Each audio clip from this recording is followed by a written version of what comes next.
sports betting is completely legal in New York, Pennsylvania, all these other states. You can just open up an app on your phone. Betting is a part of the experience.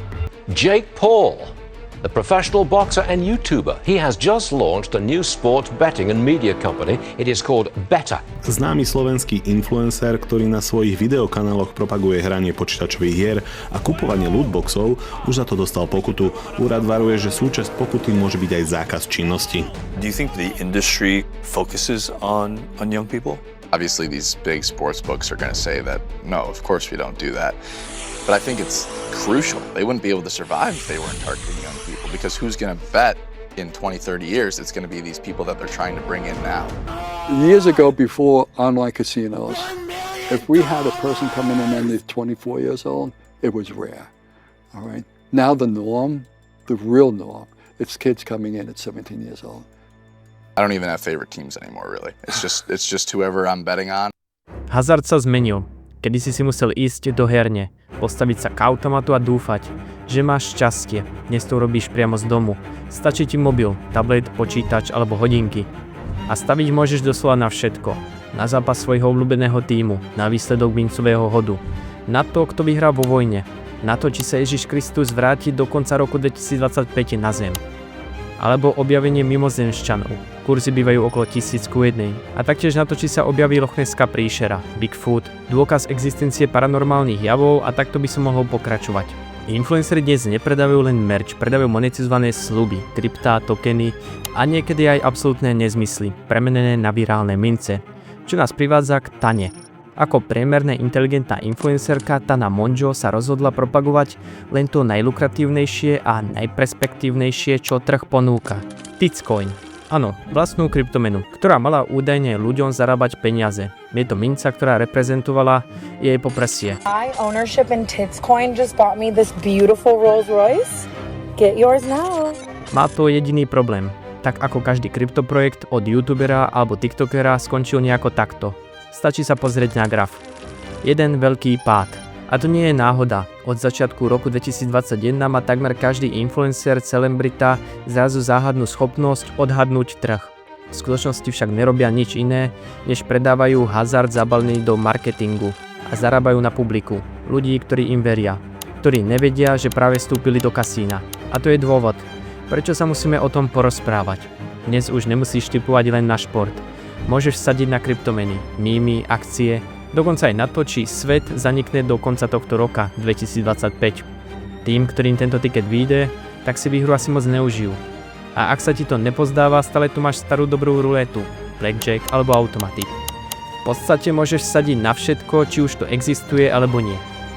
Reklamy tie sú všade. Zapni šport, podcast, politickú reláciu, TikTok, stream, Instagram, YouTube, Facebook a medzi dvoma vetami ti tvoj známy hlas povie, toto video ti prináša.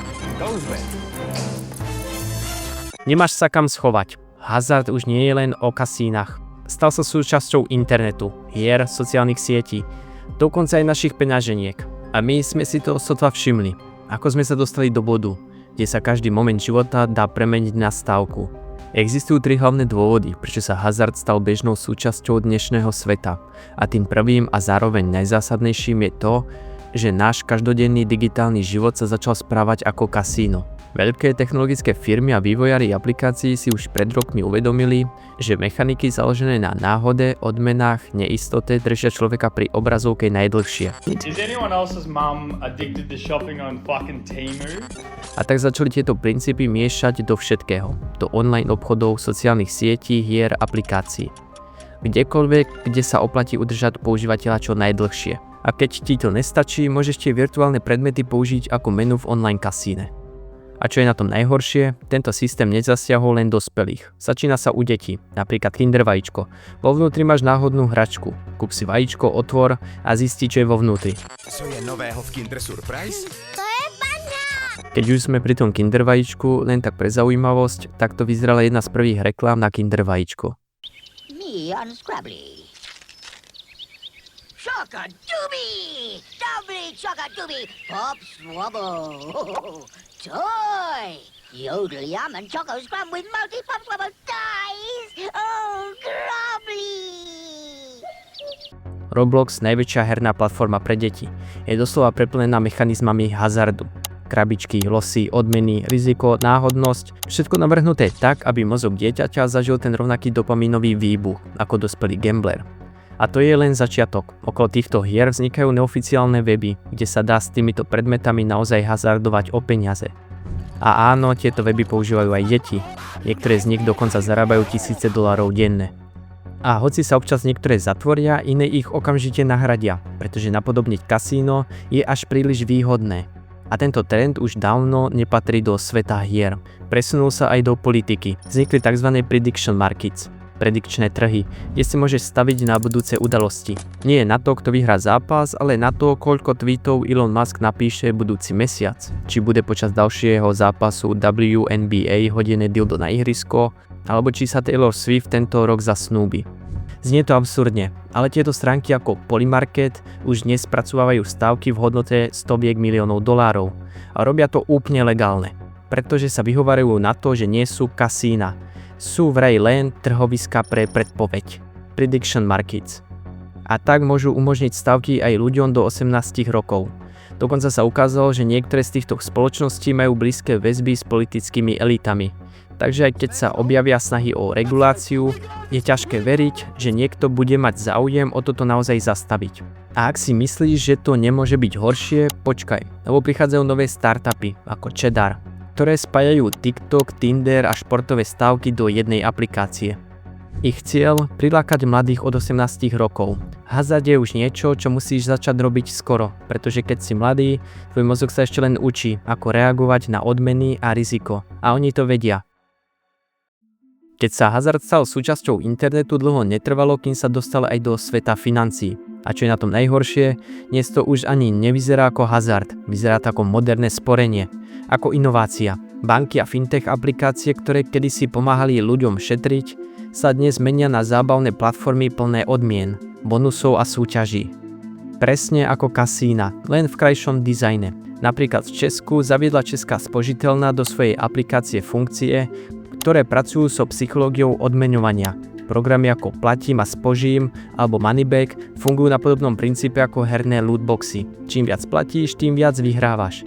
Nie hotovosť, ale body, výhody a malé dávky dopamínu, ktoré ťa majú udržať v systéme. Svých dětí už dnes? A já jim přidám až 1000 korun do začátku. Tvor si študentský účet v Tatrabanke a automaticky dostaneš 30 eur. Zaregistruj sa a získaj štedré bonusy. Stávku bez rizika za 30 eur a 30 free spinov do kasína. Na prvý pohľad ide o neškodnú motiváciu, no mechanizmus je rovnaký ako v kasíne. Malé výhry, ktoré ti len pripomínajú, že ďalší ťah sa môže vyplatiť. A práve v tom je tá psychologická pasca. Zábava, ktorá sa tvári ako finančná zodpovednosť. Ale tento trend nezačal v Česku, inšpirácia prichádza z USA. Aplikácie ako Jota či Robinhood začali ako pomocníci pre sporenie, no skončili ako gamifikované kasína s bankovným účtom. Jota ponúkala koncept, žiadna prehra, len šanca na výhru. Za každý dolár, ktorý si uložil, si dostal lístok do lotérie. Ale čoskoro sa hranica medzi šetrením a hazardom úplne vymazala. Robinhood išiel ešte ďalej.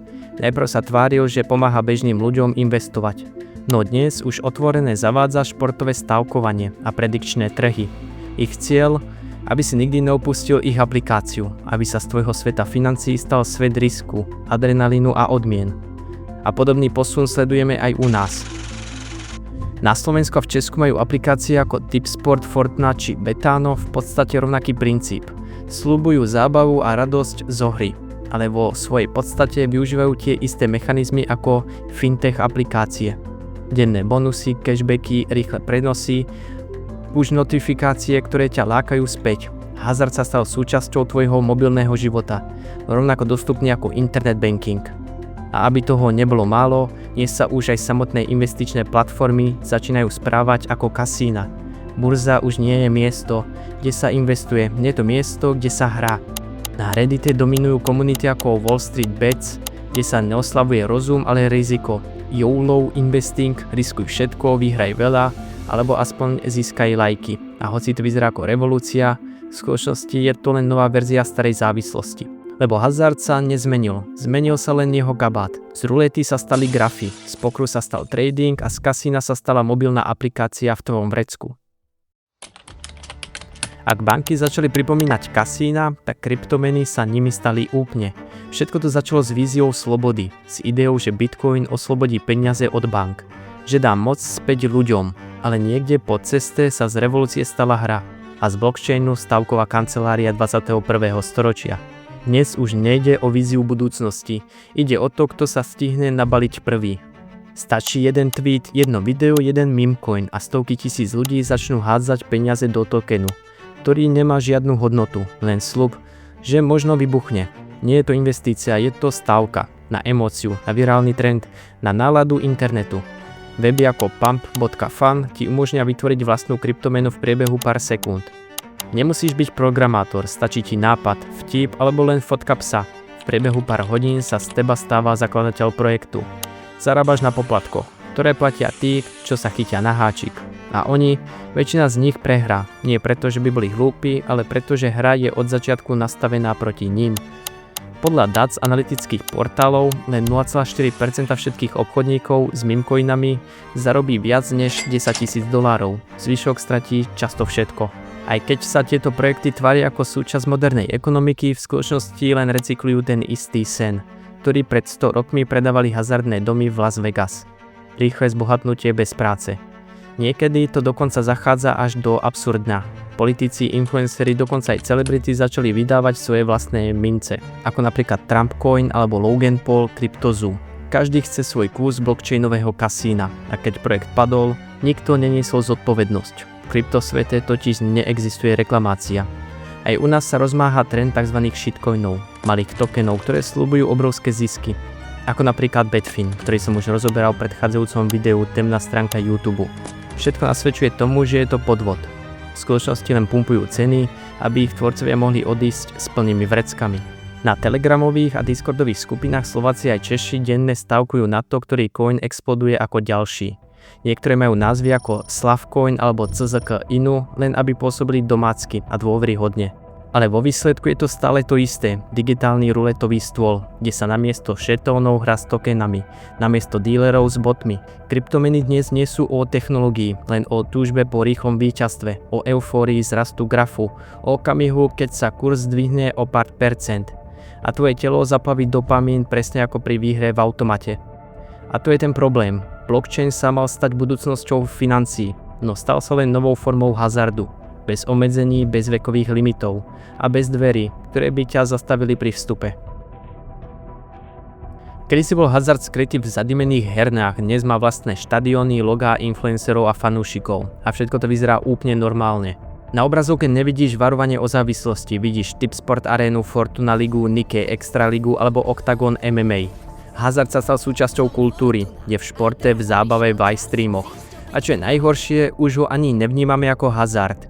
Značky ako T-Sport, Fortuna, Betano či Nikkei dnes nepredávajú len stávky, predávajú životný štýl, adrenalín, komunitu, pocit, že si v hre.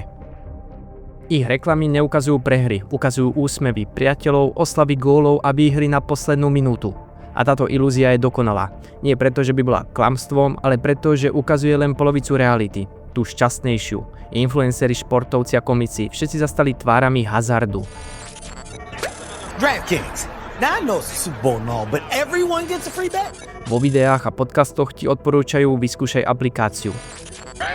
DraftKings Sportsbook. Hazard sa stal športom a šport hazardom. Podobne ako v Amerike, kde tváre ako Kevin Hart, Drake či Joe Rogan propagujú DraftKings a Stake. Aj u nás sme si zvykli, že hazard propagujú známe tváre, youtuberi, streameri, bývalí športovci. Všetci zdieľajú promokódy a väčšina z nich to robí s úsmevom a vetou nehraj, ak na to nemáte. Lenže práve to je ten paradox. V jednej vete ťa varuje a v druhej ti dáva link, ktorý ťa do tej aplikácie zavedie. Hazard sa zmenil na marketingový produkt, ktorý využíva rovnaké princípy ako sociálne siete. Odmeny, adrenalín, komunitu. V niektorých krajinách už vedci hovoria o dopaminovej ekonomike. A hazard je jej dokonalý príklad. Namiesto zážitku sa predáva pocit. Niečo, čo sa nedá vlastniť, len prežiť a tak sa musíš vracať. Lenže pre niektorých ľudí sa tento návrat nikdy neskončí. Na Slovensku aj v Česku rastie počet ľudí s online hráčskou závislosťou. Podľa dát Národného monitorovacieho strediska pre drogy a závislosti má až 5% mladých mužov vo veku 18-25 rokov problém s kontrolou hrania. A väčšina z nich začala práve na športových stávkach. Nie v herni, ale na mobile. Nie anonymné, ale cez aplikáciu, ktorú sponzoruje ich obľúbený fighter. To je nová realita hazardu, legálna, vizuálne atraktívna a spoločensky prijatá. A keď si to uvedomíš, zistíš, že dnes kasína už nepredávajú červené neóny. Majú športové prenosy, promokódy a influencerov. Namiesto dílerov používajú algoritmy, ktoré presne vedia, kedy ti poslať notifikáciu. Tvoj obľúbený tým hrá o 5 minút. Stav si. Kedysi boli celebrity tvárou oblečenia, značiek luxusu, dnes tvárou kasín. A čo je horšie, často to robia s úsmevom a v mene zábavy. Hazard už nepotrebuje reklamy v televízii. Stačí pár influencerov, pár sponzorovaných streamov a niekoľko virálnych videí. Zvyšok spraví algoritmus. V Amerike sú to mená ako Drake, Neymar alebo streamery ako XQC alebo Aiden Ross. Ale problém nie je len v nich. Problém je v tom, že tento model sa preniesol všade. Aj k nám. Pretože to, čo funguje v Amerike, začne robiť celý svet. Na Slovensku a Česku dnes hazard propagujú influenceri, youtuberi a streamery, ktorí pred pár rokmi hrali Minecraft alebo točili vlogy. Niektorí podpisujú zmluvy s online kasínami, iní sa zapájajú do športových stávok či poker streamov. Niektorí propagujú kasína, ktoré ani nemajú licenciu na Slovensku a obchádzajú to cez VPN-ku. Všade ten istý vzorec, varovanie na začiatku a potom kód, link, súťaž.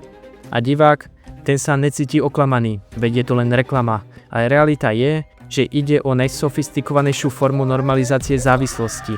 Nie herňa na rohu, ale človek, ktorému dôveruješ. Napríklad v Česku sa k online stavkovaniu otvorene hlásia aj športovci ako David Dvožák, Jiří Procházka, Carlos Vémola. Aj keď ide o legálne partnerstvá, je to stále propagácia hazardu smerom k mladým fanúšikom, ktorí týchto ľudí považujú za vzory disciplíny a výkonu. Rovnaký princíp platí aj pre slovenských tvorcov, ktorí sa objavujú v kampaniách kasín. Niektorí to berú ako ľahké peniaze, iní to obhajujú tým, že každý má slobodu výberu. Lenže sloboda stráca význam, keď nevidíš, ako sa manipuluje tvoja pozornosť, keď reklama nie je reklama, ale rozprávanie tvojho obľúbeného youtubera o tom, ako vyhral 200 €, keď si len tipol na výsledok zápasu. Všetko sa to deje rýchlo, nenápadne, bez červených výstrah. A najhoršie na tom je, že aj tí, ktorí hazard kritizujú, ho často sami propagujú. Nie preto, že by tomu verili, ale preto, že peniaze z hazardu sú také veľké, že im ťažko povedať nie.